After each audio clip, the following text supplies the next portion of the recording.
Welcome back, everybody. 42 minutes after the hour now. As you know, Charlie Kirk inspired millions through his patriotism and his faith. And our next guest actually knew Charlie as a mentor and then as a friend. In fact, he helped Brilyn Hollyhand get his start in politics and podcasting. In a brand new Fox News op-ed, Brilyn says the assassin who killed Charlie Kirk thought he may silence my generation, but instead he woke us up. And joining me now, of course, is political commentator Brilyn Hollyhand, host of the Brilyn Hollyhand Show, War Eagle. Great to have you with us, my friend. I just want to begin by saying this is a guy who inspired millions, not just in this country, but around the globe. I want to get your impressions of where we go from here as a country as we look back on a life brief but well-lived. Kevin, you can kill a man, but you can't kill a movement.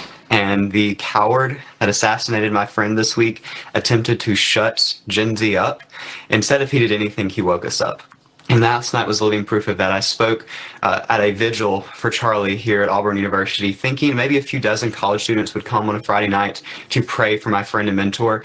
Kevin, that was the opposite. We had hundreds of college students fill the college line there to mourn and ask the question of what's next. And that's what we're all asking, Kevin. What is next? Where do we go from here? And I'll be honest with you, I've been in politics since the 4th grade. You showed on the screen. I've never thought about stepping away. I thought about that this week. I've thought about retreating into safety, going back to just being another college student, putting the microphone down.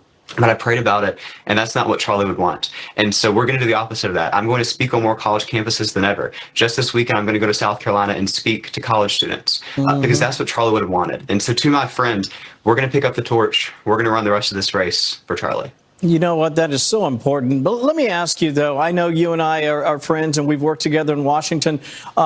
We don't do as much together on social media, and yet there are those who are quite worried about its impact. In fact, the governor of the state of Utah is suggesting that it's actually a cancer, the way it encourages some people to take things too far. Listen to Spencer Cox. I'm going to get your reaction on the other side.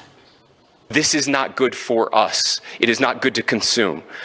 Social media is a cancer on our society right now. And I would encourage people to log off, turn off, touch grass, hug a family member, go out and do good in your community.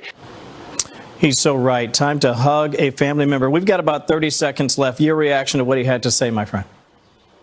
Kevin, we got to this point in our country where we can't talk to each other because of those screens, because we only know how to talk through social media. My message to your audience today is to log off and go to church tomorrow. Take a friend and understand that politics is temporary, faith is eternal. That was the life Charlie lived. That's the message that he died for. Live that legacy out and give your life to the Lord like Charlie would have wanted.